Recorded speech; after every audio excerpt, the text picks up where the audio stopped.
Hebreos capítulo 9, versículo 11. Vamos a dar lectura a esta palabra en el nombre del Padre, y del Hijo, y del Espíritu Santo. Pero estando ya presente Cristo, sumo sacerdote de los bienes venideros, por el más amplio y más perfecto tabernáculo, no hecho de manos, es decir, no de esta creación, y no por sangre de machos cabríos ni de becerros, sino por su propia sangre entró una vez para siempre en el lugar santísimo, habiendo obtenido eterna redención. Porque si la sangre de los toros y de los machos cabríos y las cenizas de la becerra rociadas a los inmundos santifican para la purificación de la carne, cuánto más la sangre de Cristo, el cual mediante el Espíritu eterno se ofreció a sí mismo sin mancha a Dios, limpiará vuestras conciencias de obras muertas para que sirváis al Dios vivo. Así que por eso es mediador de un nuevo pacto, para que, interviniendo muerte para la remisión de las transgresiones que había bajo el primer pacto, los llamados reciban la promesa de la herencia eterna. Amén. Padre, en el nombre de Jesús, estamos delante de tu presencia. Bendito Padre, por medio de la sangre de tu Hijo. Y hoy, después de leer esta palabra, con aún mayor reverencia, repetimos que estamos delante de tu presencia por medio de la sangre de tu Hijo Jesucristo. Gracias, Padre, y te pedimos que tú nos hables en esta hora. Sea usted con nosotros ministrándonos, Señor. Gracias por esta palabra en el nombre de Jesús. Amén y amén. Tome asiento, hermano.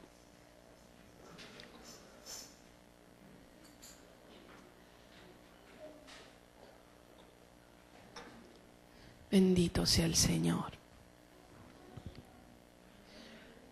¿Cuántos de ustedes, hermano, se sienten perdonados? ¿Cuántos se sienten perdonados?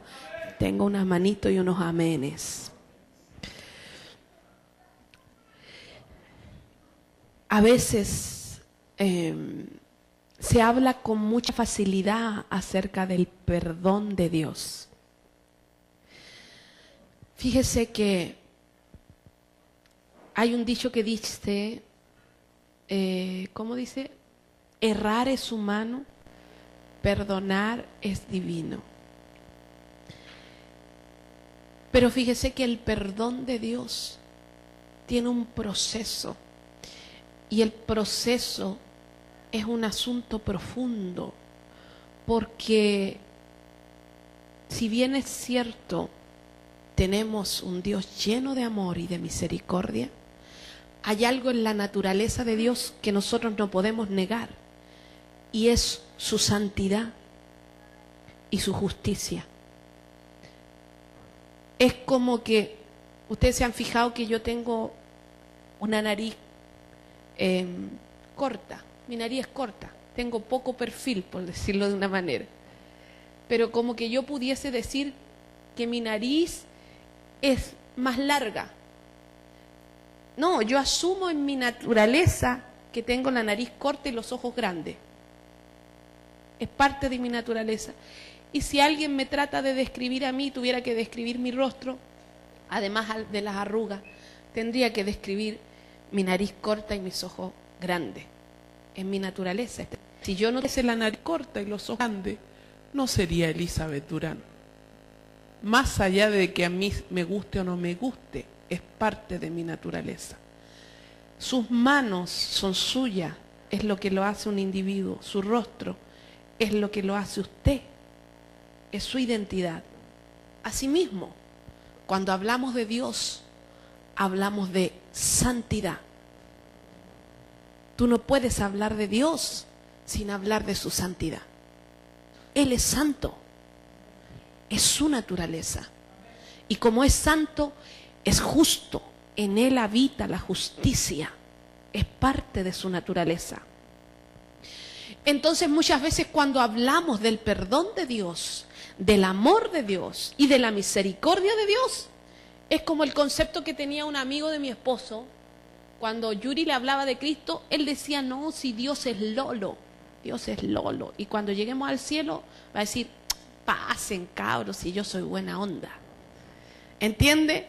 Como que queremos manipular a Dios a mi antojo. Y Dios no va a cambiar su naturaleza a causa de nuestra condición. Él sigue siendo santo y Él sigue siendo justo. Por ende, entonces, el perdón de Dios no es una cosa que está a las chuñas. Ah, aquí agarra, aquí hay perdón de Dios, agarra. O sea, es algo que a Dios no le cuesta nada. A Dios le cuesta, ¿sabe por qué? Porque el perdón se basa en el hecho de que Dios es santo y justo y de que nosotros, los hombres, somos pecadores y que siendo Dios santo y justo, Él no puede tolerar el pecado. Él no puede tolerar la impiedad. Él no puede tolerar la injusticia. Por tanto, para acceder al perdón de Dios, tiene que haber una satisfacción de su justicia.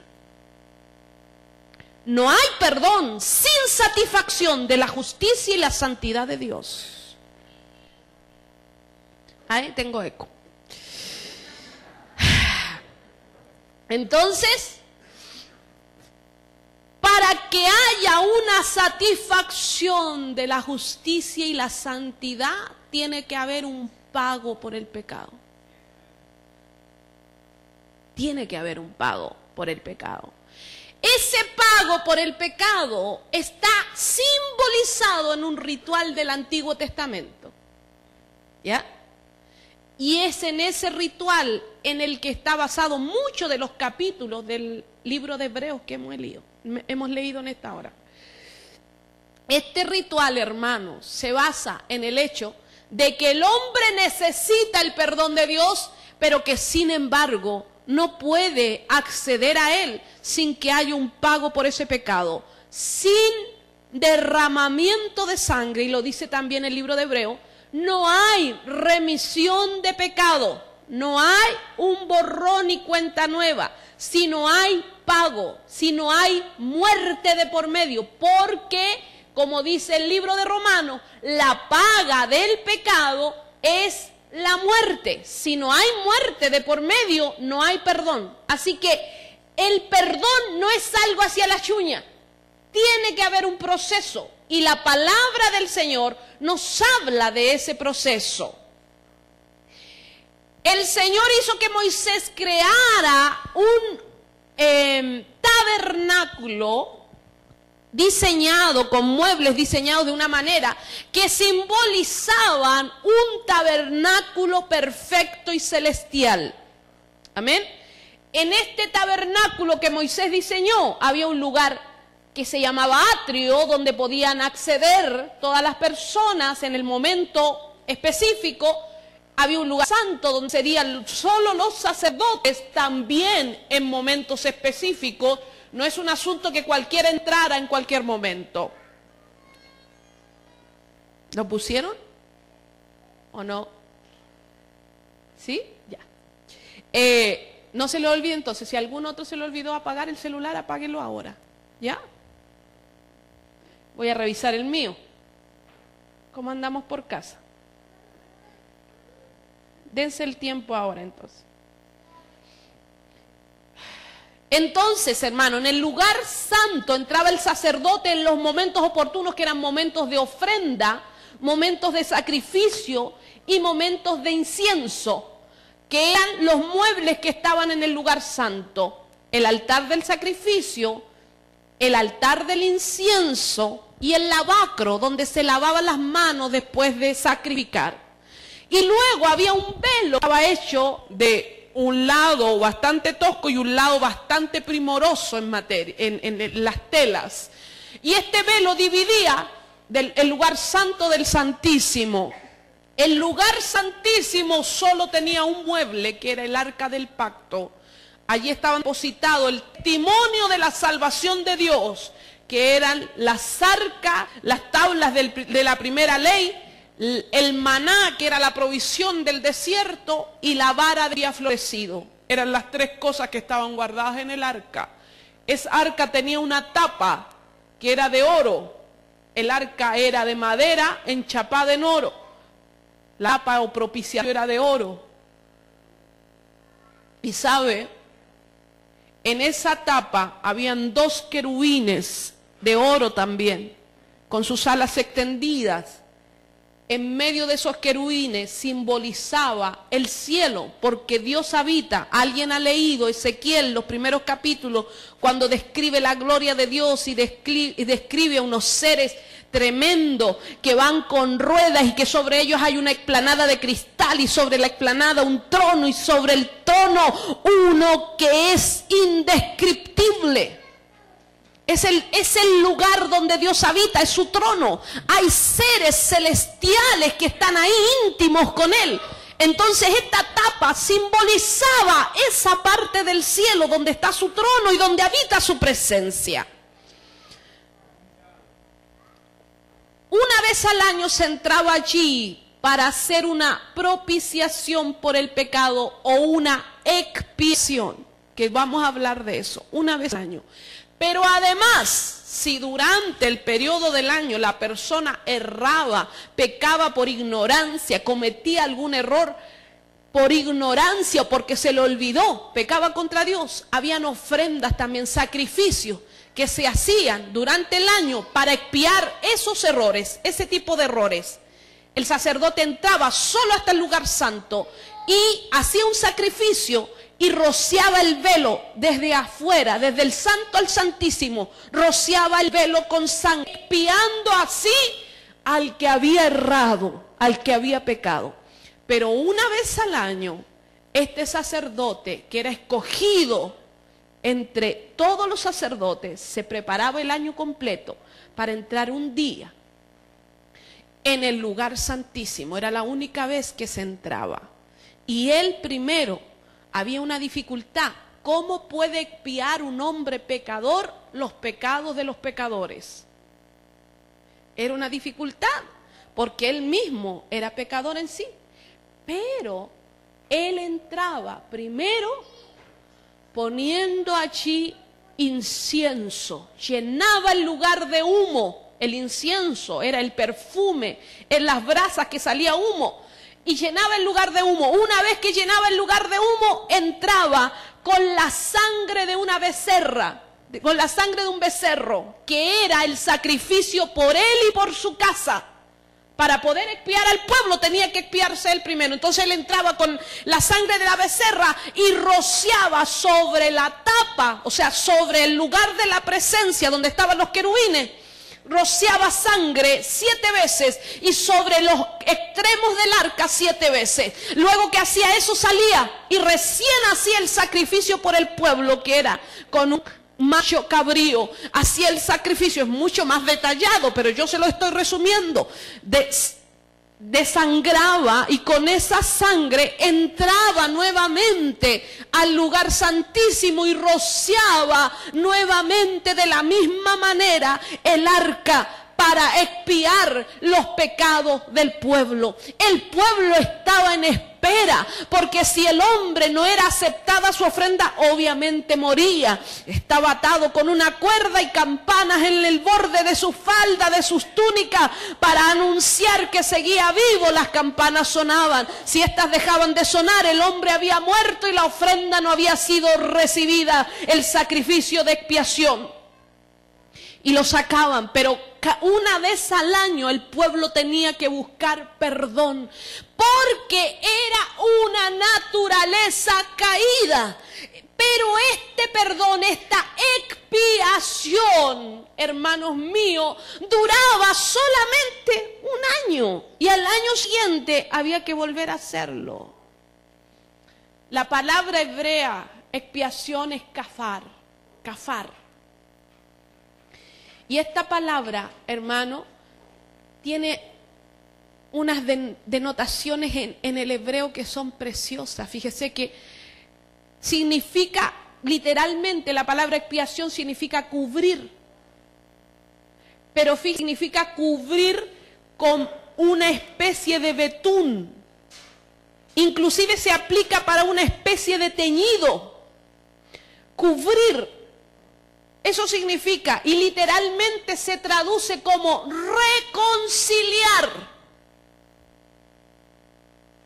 Reconciliar. Mire, se lo voy a leer, tiene varias traducciones. Corregir significa también anular o apaciguar. Estoy dando el pago por mis errores.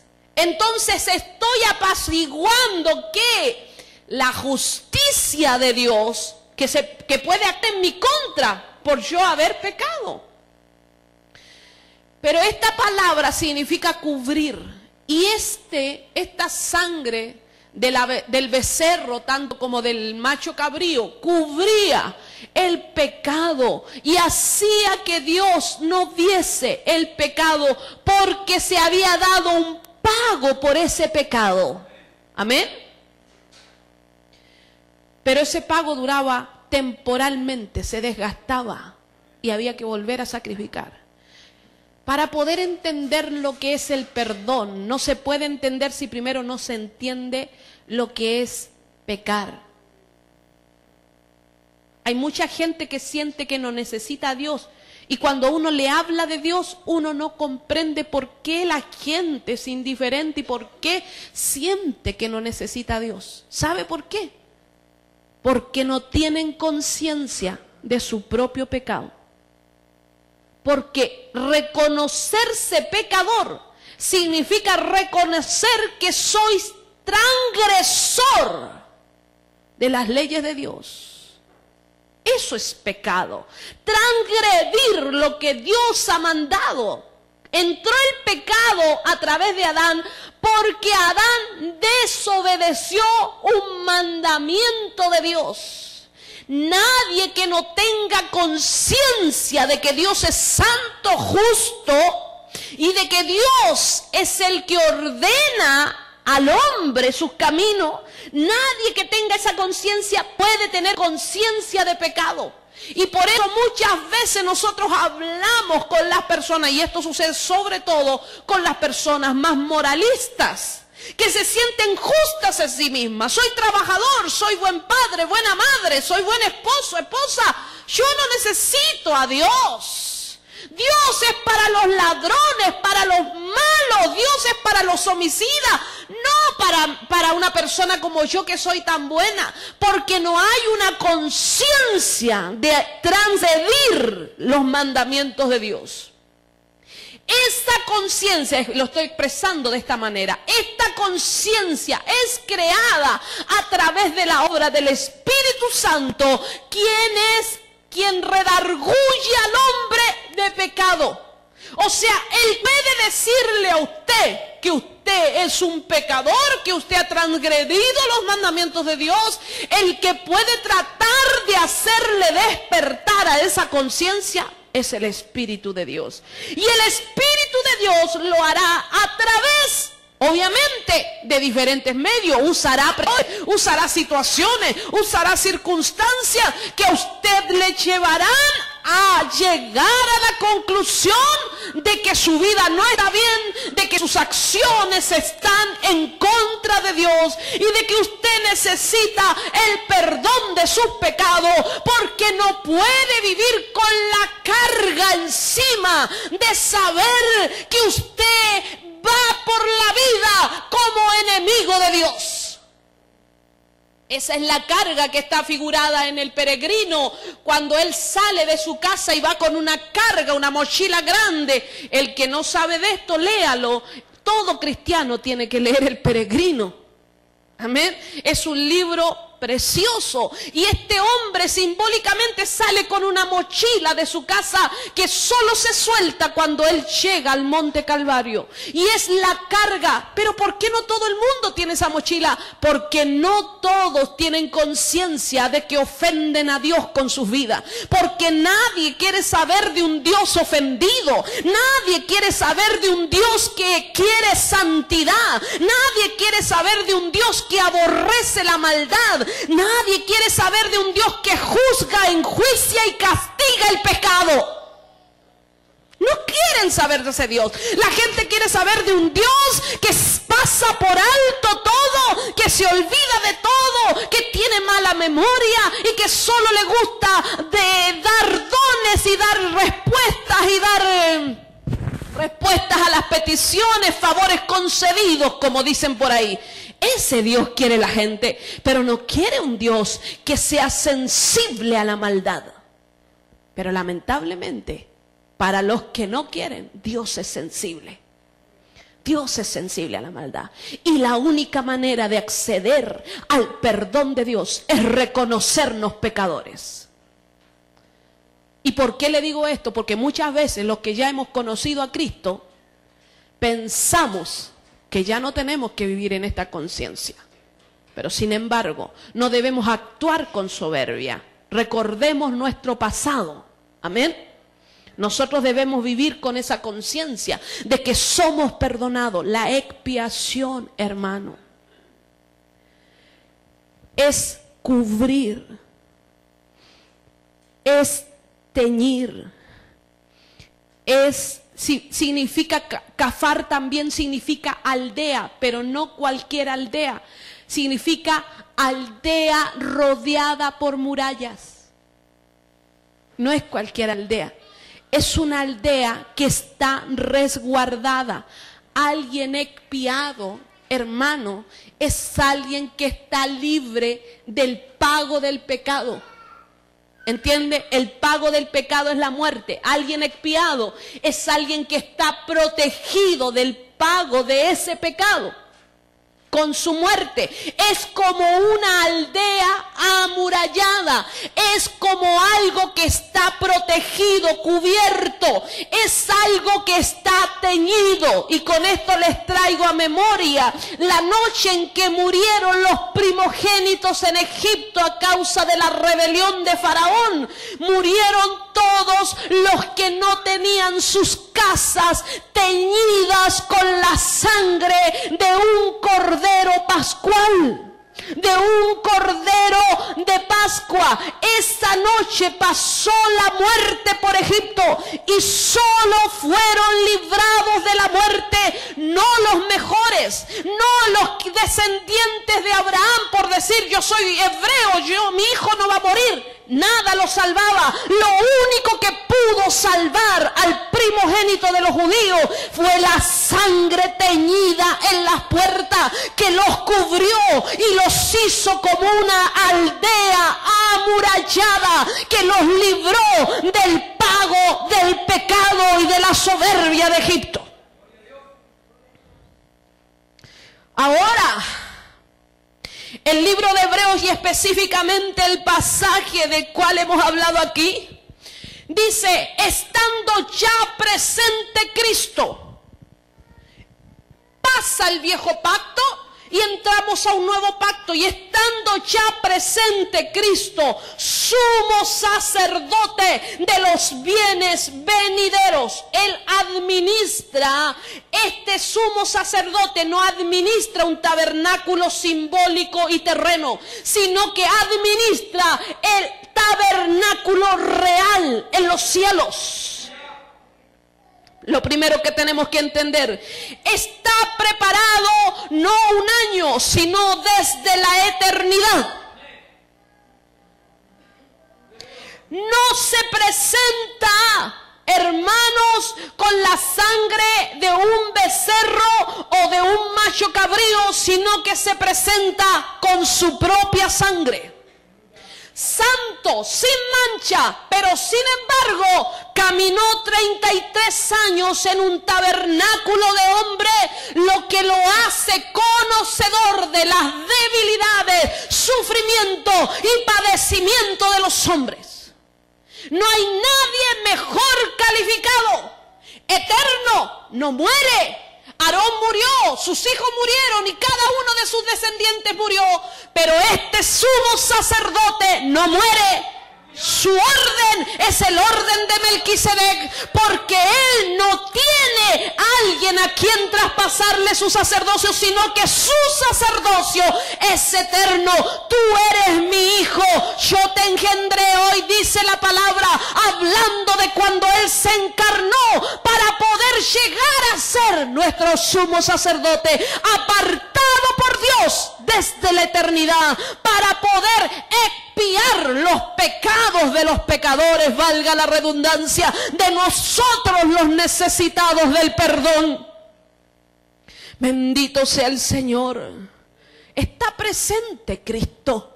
No puedo yo ignorar.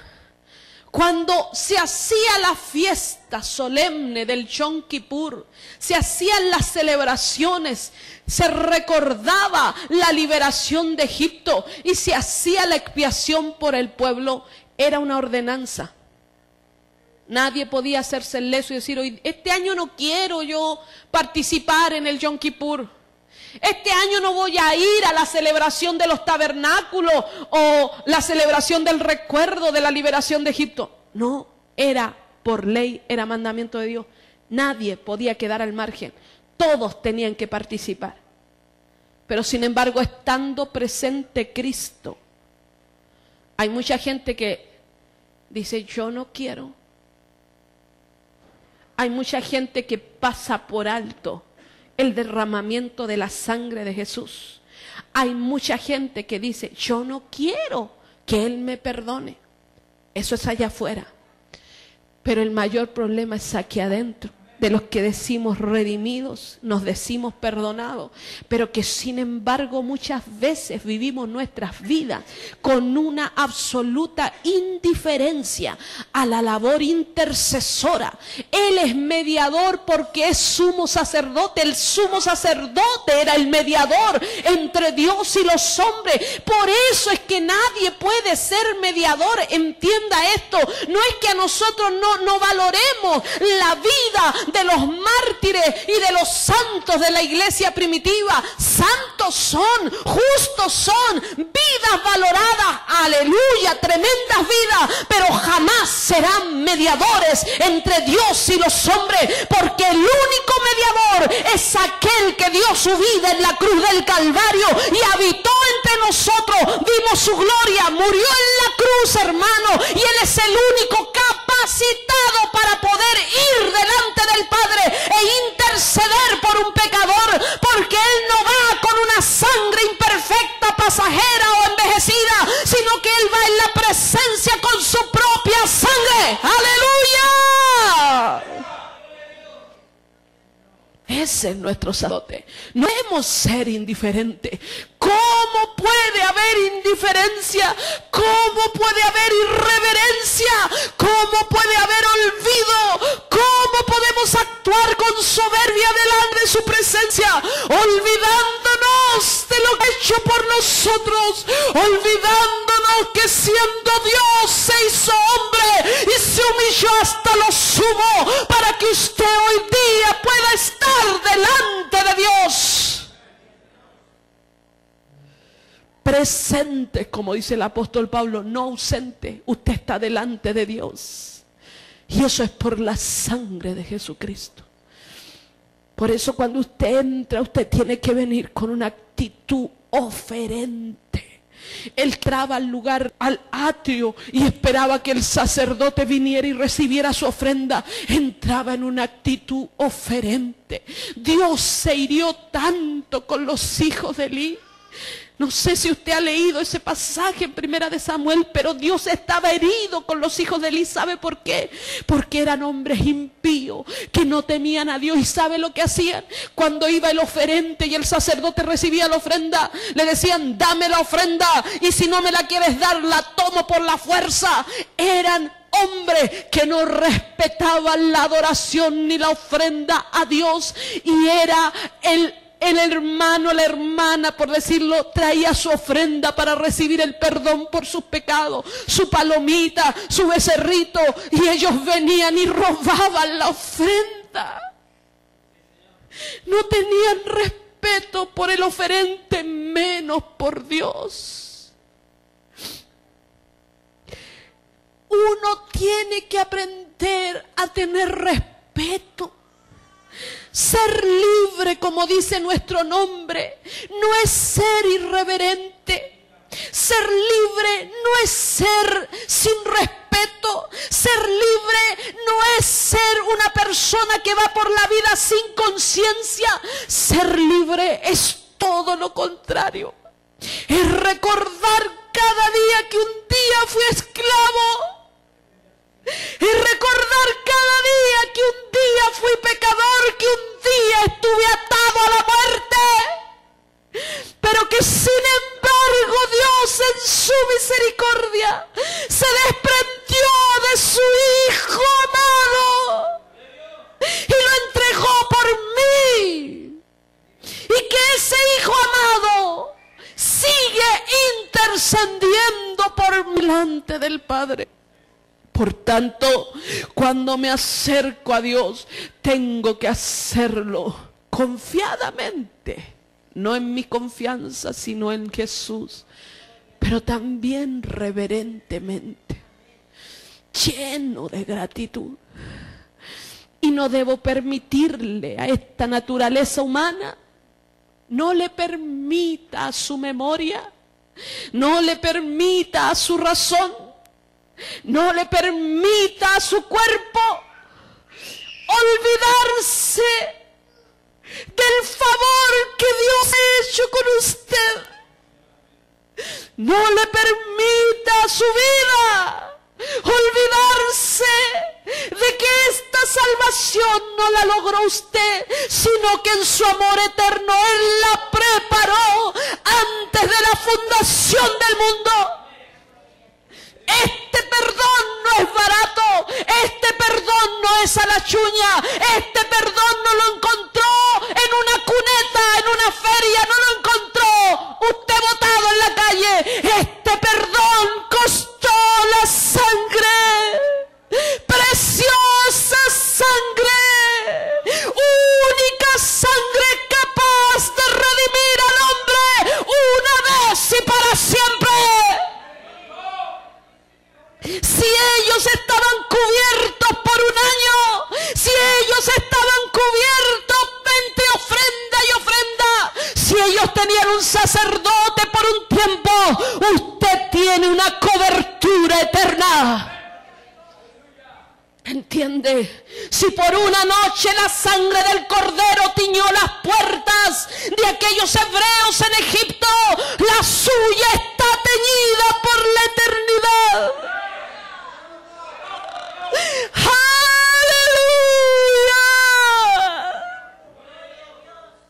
Nuestra aldea está amurallada por la eternidad. Nuestra vida está teñida de su sangre por la eternidad. No debemos olvidarnos de esta obra redentora. Y eso es lo que quiero hablar. La sangre expiaba con respecto al pecador, lo libraba de la culpa del pecado. Pero a la vez la sangre también redime, porque es el pago del rescate. Recuerde, usted estaba atado a una condena por su condición, pero Dios pagó con la sangre de su Hijo para que usted fuese libre de esa deuda, de esa condena, de ese decreto. Eso es redención. Se pagó un rescate. Por eso es que la cobertura no es solo expiación, no es solo decir, ya no soy pecador o mis pecados fueron perdonados, sino que también es decir, yo soy un redimido. Por mí, aleluya, se pagó un precio. Si usted me ve aquí limpia, santa, no es porque yo sea limpia ni santa. En mi naturaleza hay un Dios que me redimió y pagó un precio por mí. Y es el mismo precio que pagó por ti. Nosotros en esta tierra somos los representantes del amor de Dios. Si hay alguien que dice Dios no ama, o Dios se olvida, o Dios abandona, tu presencia, tu puerta teñida, tu aldea rodeada de murallas, le dice a cualquiera que Dios ama, aleluya, y que Dios perdona, y que Dios rescata, aleluya. Santo es su nombre. Porque si la sangre de los toros y de los machos cabríos y la ceniza de la becerra rociada a los inmundos santificaban y purificaban la carne, cuanto más la sangre de Cristo, el cual mediante el Espíritu eterno se ofreció a sí mismo sin mancha a Dios, cuanto más. Ahora quiero hablarle a aquellos que permiten que el diablo les atormente. Quiero hablarle a aquellos que muchas veces se olvidan de lo que Dios hizo. Pero no para mal, sino que se olvidan diciendo, no puedo contra este pecado. No, si yo soy ya no puedo contra esto, y se dejan vencer por el pecado. Y dejan que el diablo los acuse y los avergüence. No, tú no sirves, tú ya no puedes, tú no te vas a levantar, tú eres un despreciado, a ti Dios te desechó. Quiero hablarles a esos ahora, que todos en algún momento le hemos dado ese lugar al diablo. Y es un lugar del cual Cristo lo desarraigó. Amén. Cristo lo desarraigó.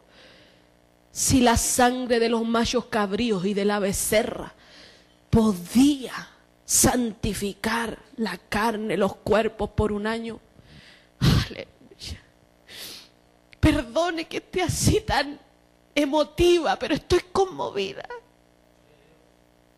¿Cuánto más la sangre de Cristo? ¿Tiene algún derecho Satanás de venir a acusarte? ¿Tiene algún derecho Satanás de atarte a una vida de pecado? ¿Tiene algún derecho de engañarte y convencerte de que naciste para la inmundicia y no para la santidad? No tiene ni un derecho. Lo perdió en la cruz del Calvario. ¿Cuánto más la sangre de Cristo no limpiará vuestras conciencias? No permitas que el diablo doblegue tu conciencia al pecado. No permitas que te engañe y te convenza de que naciste para la maldad y la iniquidad. No naciste para eso. Él pagó con su sangre tu libertad. ¡Aleluya! ¡A su nombre! Cristo Jesús precioso lo avergonzó, dice la Biblia, triunfando sobre él en la cruz del Calvario, nos dice Colosenses. Quiero que vea conmigo, aquí mismo el libro de Hebreos. Oh, santo es su nombre. Dice el capítulo 2, verso 14. Así que por cuanto los hijos participaron de carne y sangre, Él también participó de lo mismo, para destruir por medio de la muerte, o sea, de su propia muerte. ¿Está conmigo? Al que tenía el imperio de la muerte, esto es al diablo, y librar a todos los que por el temor de la muerte estaban durante toda la vida sujetos a servidumbre, porque ciertamente, aleluya, por favor léalo conmigo, Hebreos 2:16, porque ciertamente nos socorrió a los ángeles, aleluya, Él nos socorrió a los ángeles, sino que socorrió a los descendientes de Abraham.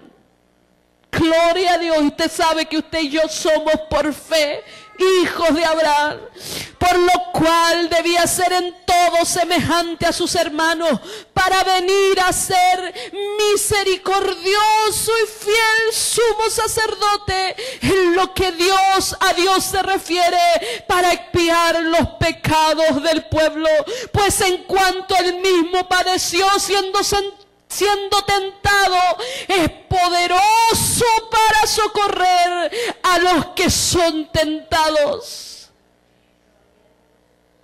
Nosotros debemos hablar contra el pecado y debemos despertar las conciencias muertas de aquellos que deliberadamente pecan y atentan contra la sangre de Cristo. Pero también desde nuestros púlpitos jamás se nos debe olvidar que no somos los pastores ni somos los predicadores los que dimos nuestra vida por el hermano o la hermana al cual le estamos hablando, que no son los hombres los que han pagado un precio por esa vida, sino que lo pagó el Hijo de Dios. Lo pagó Él, y cada vida cuesta su sangre. Y por eso en la palabra dice: comprados fuisteis por precio. No son nuestras las ovejas, no son nuestras la vida de los hombres y de las mujeres, le pertenecen al Hijo de Dios. Él los compró con su sangre preciosa, y es nuestro deber recordarle a usted a quien usted le pertenece, para que en el momento de la debilidad y en el momento de la tentación y en el momento inclusive de la caída, usted se recuerde que su vida no es una vida botada ni desperdiciada, que su vida es una vida valorada por Dios, y que usted tiene que salir adelante de esa dificultad, de esa tentación y de ese lazo, y no saldrá de esa dificultad con su fuerza, sino que saldrá por la sangre preciosa de Cristo. Y que no es un dicho, es una verdad. Hay poder en la sangre de Cristo, hay poder en la sangre de Cristo, hay poder en la sangre de Cristo, hay poder en la sangre de Cristo, hay poder en la sangre de Cristo. A su nombre. Por tanto, no deje que tu vida se mueva sin estar teñida con su sangre. No des ni un paso sin estar amurallado por su expiación. Cúbrete en la sangre de Cristo. Métete bajo su sangre. ¡Oh, aleluya! Por eso es que Ananías me conmueve cuando le dice a Pablo: lava tus pecados invocando su nombre. Aleluya. No permanezca en el pecado, ni siquiera permanezca en el juego de la tentación. No permanezca bajo la seducción de Satanás. No. ¿Por qué vivir en ese terreno peligroso? ¿Por qué resignarse y decir: parece que mi vida es pecar? Parece que no tengo salida, parece que mi única salida es resignarme al pecado. es la más gran mentira que el diablo pone en las mentes de las personas. Porque hay un sumo sacerdote. Aarón envejeció y murió. Sus hijos envejecieron y murieron. Pero él está vivo. Él venció la muerte. Y él intercede. Fíjese que no solo como el Hijo Eterno, sino como el Cordero Eterno. Intercede por ti. El pecador no puede decir que no tiene salida. Hay una tremenda salida, hay una puerta gigantesca, hay un sacrificio eterno, hay una sangre que aún está fresca y que es la única sangre aceptada por pago delante de Dios por el pecado. No hay otra manera. Usted no diga, voy a ir donde el amigo de allá, o voy a ir donde esa otra iglesia, o voy a portarme mejor. Yo podría decirte, hermano, aumenta tus diezmos y tu ofrenda, y vas a ver cómo Dios te perdona. ¿Para qué les voy a mentir? No, lo único es invocar su nombre. Por eso para muchos es demasiado fácil. No es fácil. Dios hizo lo más difícil, desprenderse de su Hijo y verlo morir en la cruz. Solamente recordamos la frase de Cristo, Elí, Elí, lama sabachthani. Pero piense cómo se sintió el Padre. La Trinidad, un solo Dios, Padre, Hijo y Espíritu Santo. Y el Hijo fue desprendido por un momento, por amor a ti. ¿Cómo estaba el corazón del Padre? Queriendo enviar las 12 legiones de ángeles y sacarlo de esa cruz. Pero sin embargo, Él se negó por amor a ti. Cristo soportó la cruz por amor a ti. No podemos vivir sujetos a servidumbre. Él pagó el precio de nuestra libertad para que nosotros no seamos esclavos. Así que cuando a usted le hablen de expiación, no quiero que nunca más pase indiferente frente a esta palabra, porque te compete en una manera absoluta, así como me compete a mí. No es una palabra más de este evangelio canuto y de este lenguaje o de esta subcultura que tenemos de evangélicos que muchos así nos ven. Es una palabra que tú debes almacenar no solo en tu mente, sino en tu corazón y tu espíritu, porque tú eres un expiado. ¿Y sabe cómo eran los expiados? Rociados con sangre. Tú eres un rociado con la sangre de Cristo. Así que no quiero que baje la guardia. Y si está desalentado, aliéntese. Y si ya no tiene fuerza y dice no puedo más, póngase bajo la sangre de Cristo. Y si está a punto de volver atrás, refúgiese en la aldea que Él amuralló para usted. Métase en la sangre preciosa de Jesús y derribe toda obra de las tinieblas y desarraigue al diablo mentiroso y acusador de su vida. Póngase de pie. Aleluya, aleluya. Hay alguien aquí que necesite hoy ponerse bajo la sangre preciosa de este Cordero precioso. Hay alguien aquí que hoy necesite un sumo sacerdote que traspasó los cielos para interceder por ti en presencia de Dios. Y hay alguien. Quiero que pase acá. Permítame orar por usted. Permítame orar por usted. No podemos vivir en debilidad, siendo que Él pagó un precio tan alto, tan alto. Es tan grande lo que es. Y está vigente. No es un sacrificio pasado. Está presente. Está presente. Padre, Padre, tal como empezamos esta palabra, así la terminamos diciendo. Estamos delante de tu presencia por la sangre de tu Hijo Jesucristo. Y no permitiremos que nada nos aparte de ti, que nada nos separe de tu gracia. Comprados fuimos por precio, y nada nos separará de tu amor.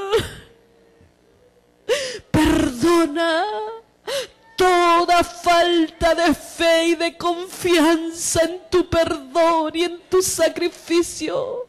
Perdona todo lugar que le hayamos dado al enemigo para acusarnos y avergonzarnos.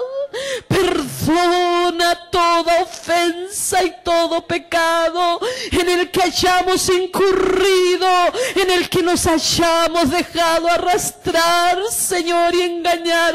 Perdónanos. Perdona nuestra debilidad, nuestro cansancio.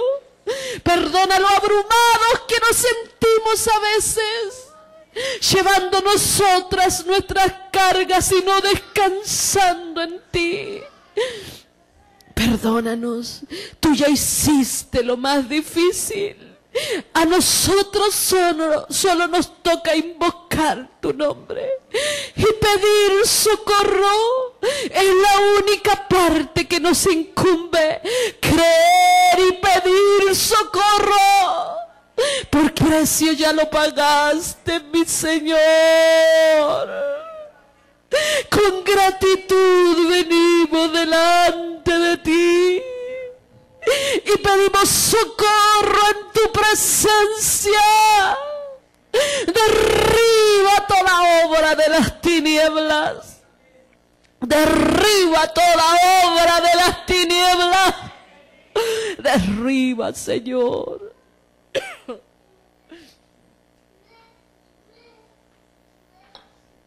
Toda obra del diablo, toda mentira, toda acusación mentirosa la derribamos.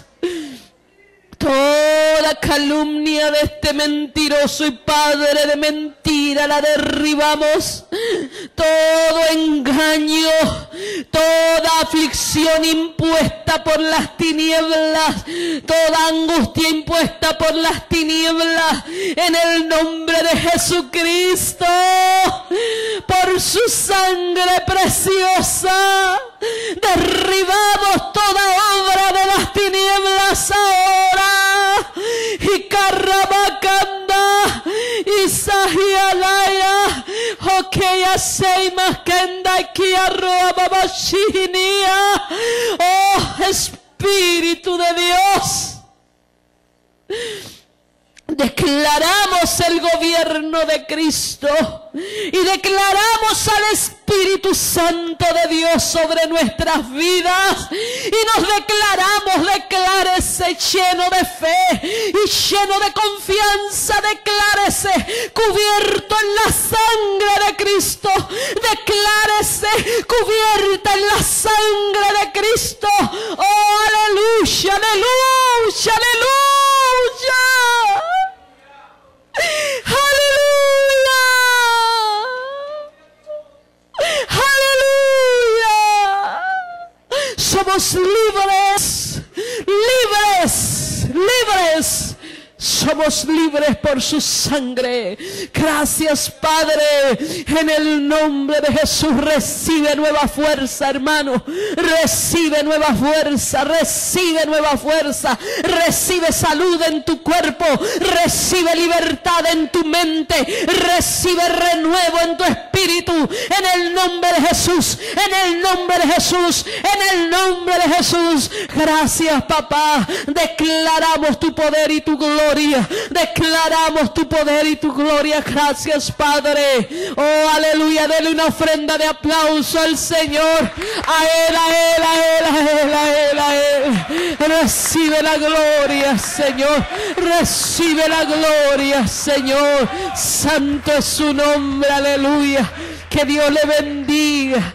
Gracias al Señor.